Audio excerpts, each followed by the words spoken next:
Welcome to the world of science fiction. I am Adam, your narrator, where extraordinary tale come to life. Enjoy. The journey left to die by her alien husband. A human gave her a new destiny. The crystalline deserts of Helen 9 glittered beneath twin suns, casting prismatic rainbows across the barren landscape. Solara Nyx huddled in the shadow of a rock formation, her azure skin dulled by days of exposure to the harsh elements. Once a respected botanist on her home planet S. Now she was just another exile, abandoned by her husband Prince Draven of the Cerulean Empire, to die alone on this desolate moon. 6 cycles had passed since the royal transport had unceremoniously deposited her here with minimal supplies and a broken communication device, her crime being born with imperfect markings, faint golden speckles across her skin that marked her as flawed in cerulean high society. Your imperfections reflect poorly on the royal lineage. Draven had told her coldly on their wedding night, his perfect blue complexion betraying no emotion. I've arranged a suitable solution. The marriage had been political from the start, but Solara had foolishly hoped for companionship, perhaps even affection. Instead she received exile, a fate worse than death for a social species like the cerulean. Solara's water rations dwindled dangerously low as the solar cycle began. Her vision blurred as she gazed at the communicator one final time. With trembling fingers she recorded what she believed would be her last message.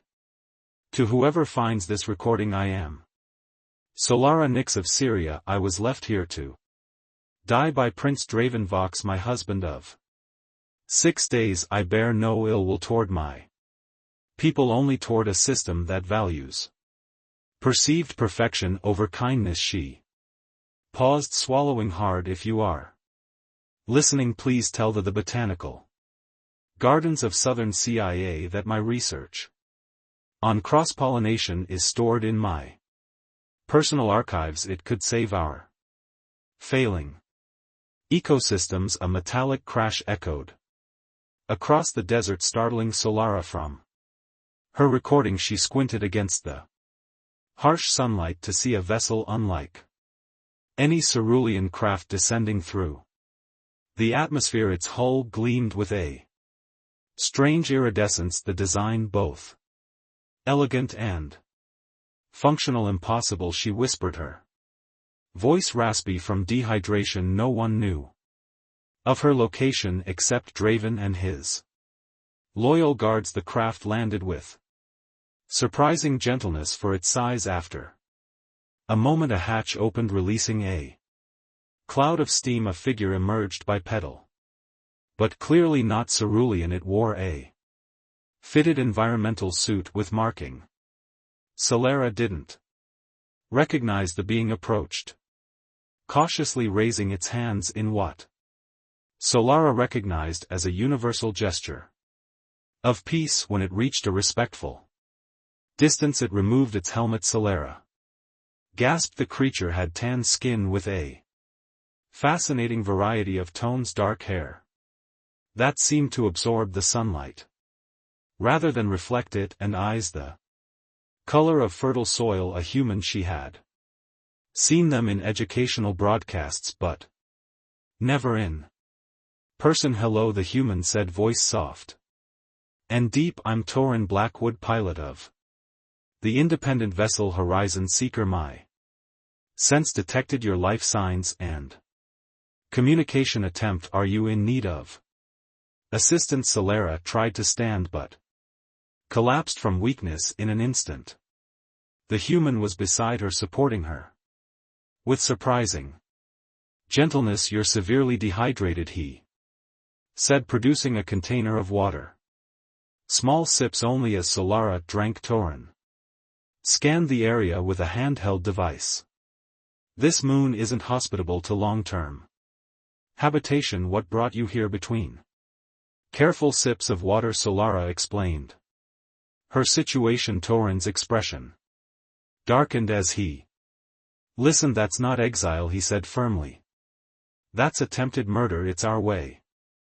Solara replied weakly. Imperfection is not tolerated. Torin's gaze moved across her face, lingering on the golden speckles. That had been her downfall. Where I come from, we call those freckles there. Considered beautiful by many.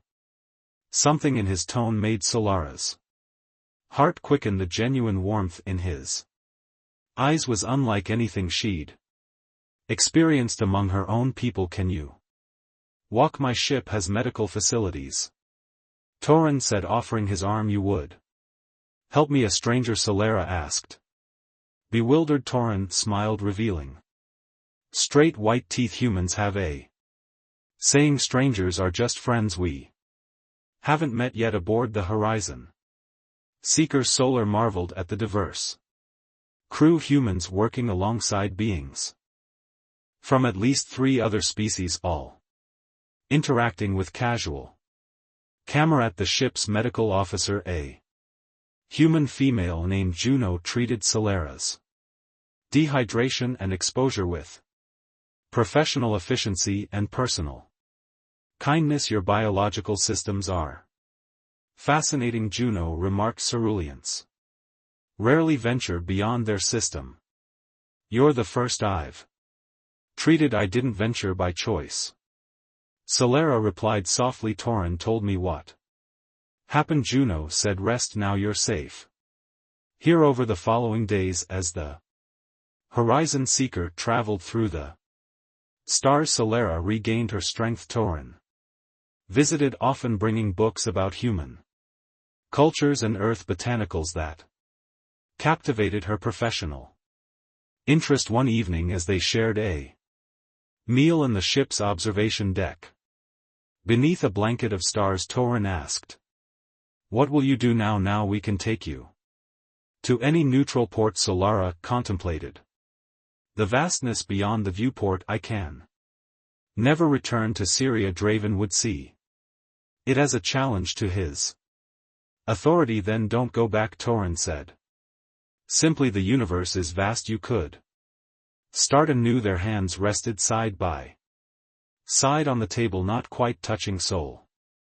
Lara studied the contrast between his tan skin and her azure tone. Wherever I go, I'll be marked as one. My people aren't welcome in many places. Torin's fingers moved slightly, brushing against hers. You're welcome here on the Horizon Seeker. We value people for their character, not their appearance or origin. A warmth spread through Solara's chest, unfamiliar but not unwelcome. For the first time since her exile, she felt a flicker of hope. What if Draven comes looking for me? She asked. Torin's expression hardened. Let him try. The Horizon Seeker isn't just a trading vessel. We've outrun and outmaneuvered the best ships in 3 galaxies. As if summoned by their conversation, the ship's alarms blared. The communications officer's voice came over the intercom. Captain, to the bridge.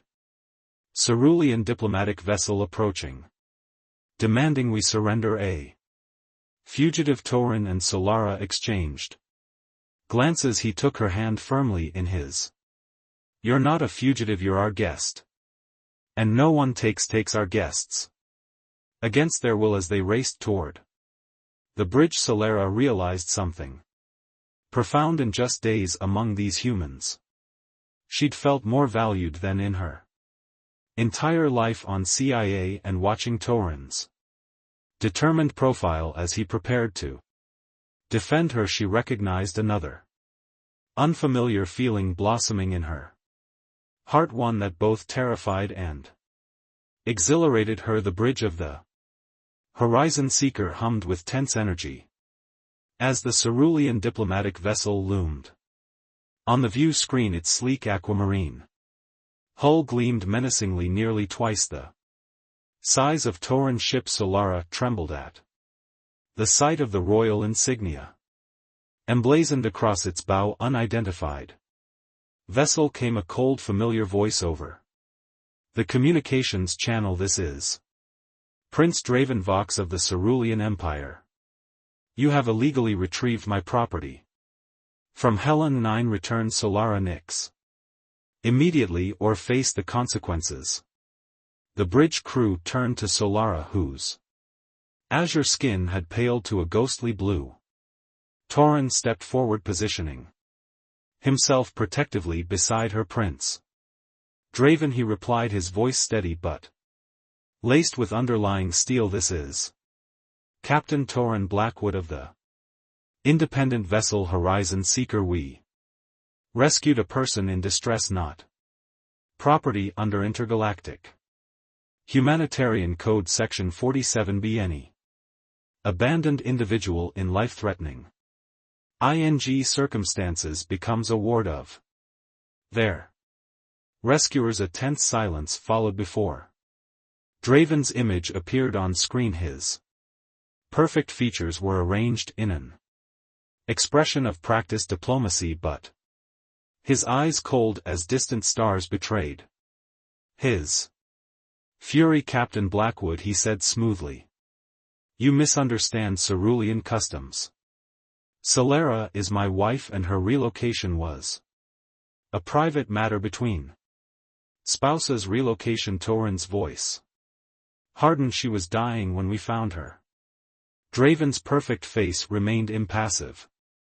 A regrettable miscalculation in the provision of supplies. Return her and I'll ensure the Horizon Seeker receives generous compensation for your intervention. Solara stepped forward, finding courage in Tauran's presence. I won't return Draven. Our marriage was never valid. You never intended to honor its commitments. Draven's express darkened.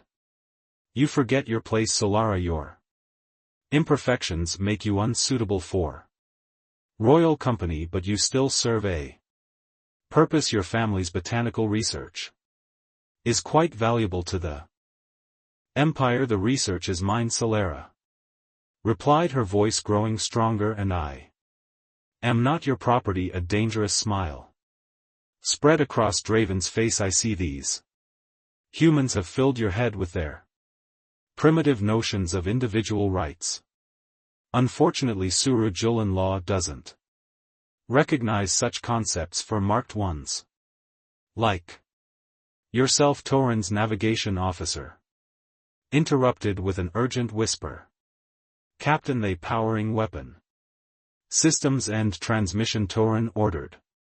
Then turned to his crew. Battle stations. Prepare evasive maneuvers. As the crew scrambled to their positions, Tauran pulled Solara aside. We're outgunned, but the Horizon Seeker has a few tricks. There's a jump point near the Vermilion NE. If we can reach it, we can disappear into uncharted space. You can't risk your ship and crew for me, Solara protested. Tauran's fingers gently traced the golden speckles on her cheek. It's not just for you, it's for what's right. And he hesitated. For what I've come to feel for you. Before Solara could respond, the ship rocked violently. Warning shot across our bow, reported the tactical officer. Execute evasive pattern Delta. Tauran commanded, reluctantly moving away from Solara to take the captain's chair. Full power to shields. The Horizon Seeker banked, sharply accelerating toward the swirling crimson gases of the Vermilion Nebula. The Cerulean vessel pursued, firing precision shots that rocked the smaller ship shields at 60%, reported the engineer, a grizzled human named Finn. We can't take much more of this, Captain. Solara watched the tactical display, her botanical knowledge sparking an idea. The nebula, it contains renite particles. They react with Cerulean shield technology. Tauran glanced at her Meaning if you can release a burst of charged plasma into the nebula as they follow us, it could temporarily disable their shields. Torin grinned. Finn, can we modify the exhaust ports to release a charged plasma burst? Give me 2 minutes, Finn replied, diving beneath a console. Those 2 minutes stretched eternally as the Horizon Seeker zigzagged through space, each hit from the cerulean vessel weakening their shields further. Solara moved to Torin's side, placing her hand on his shoulder.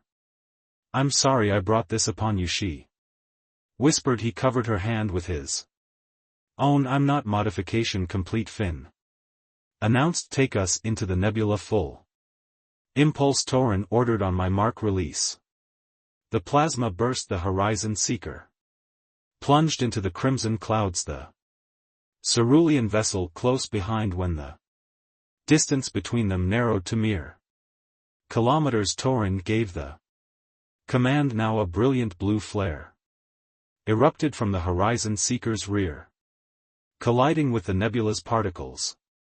The resulting chain reaction created a dazzling light show that momentarily blinded everyone on the bridge.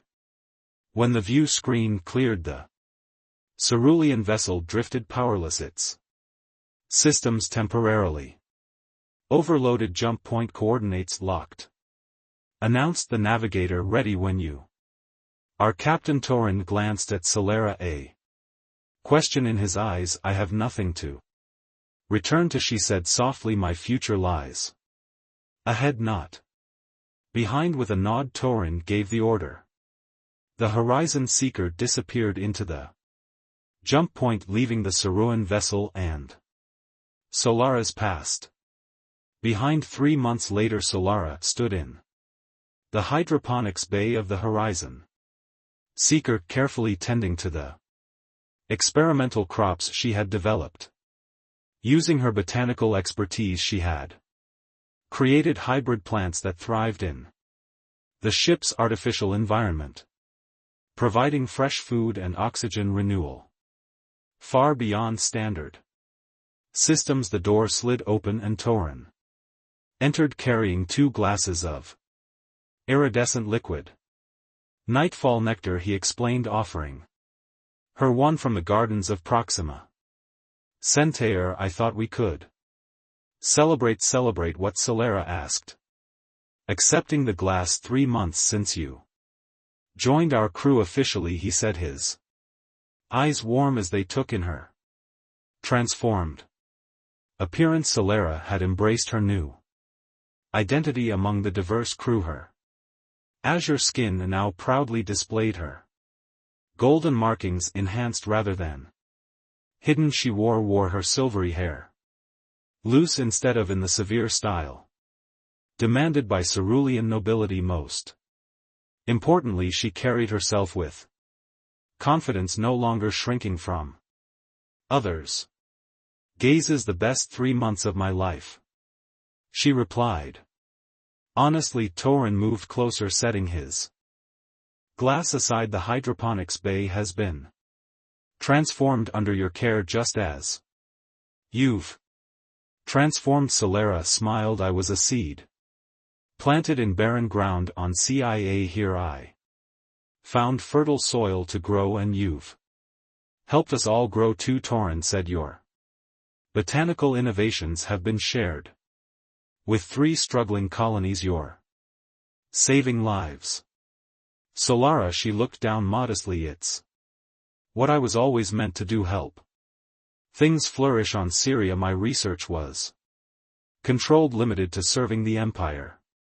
Here it serves everyone. Torin's hand gently tilted her chin upward until their eyes met. That's what I love about you, your capacity for giving, for creating beauty, even after everything you've endured. Solara's heart quickened at the word love. In their months together, their relationship had deepened into something precious, but neither had yet named it love. She whispered. Yes, he said simply, I love you.